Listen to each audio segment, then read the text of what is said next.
প্রয়াত কিংবদন্তি আশা ভোসলে ৯২ বছর বয়সে শেষ নিঃশ্বাস ত্যাগ করলেন এই কিংবদন্তি সঙ্গীতশিল্পী।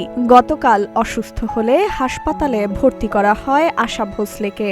বুকে সংক্রমণ নিয়ে তিনি ভর্তি ছিলেন মুম্বাইয়ের ব্রিচ ক্যান্ডি হাসপাতালে। তারপর আজ সোশ্যাল মিডিয়ায় কিংবদন্তি সঙ্গীতশিল্পীর মৃত্যুর সংবাদ জানালেন তার নাতনি।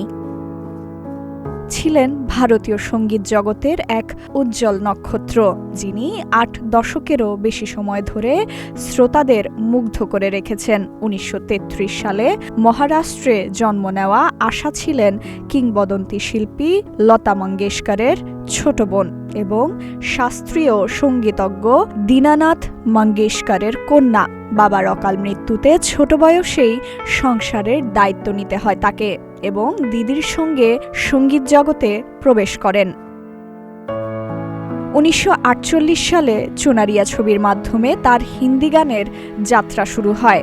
বিশেষ করে আর.ডি. বর্মনের সঙ্গে তার জুটি ভারতীয় সঙ্গীতে নতুন মাত্রা যোগ করে। ব্যক্তিগত জীবনে বহু চড়াই উতরাই পেরিয়েছেন আশা ভোসলে। প্রথম দাম্পত্য জীবন সুখের না হলেও পরবর্তীতে আর.ডি. বর্মনের সঙ্গে তার সম্পর্ক জীবনে নতুন আলো আনে। নানা ব্যক্তিগত শোকের মধ্যেও তিনি সঙ্গীতকে আঁকড়ে ধরে রেখেছিলেন।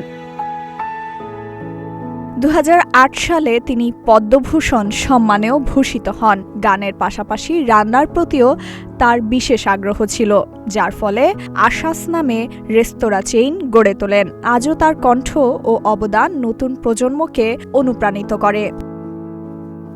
ফাইজা মেহরি নরিন, প্রতিদিনের বাংলাদেশ।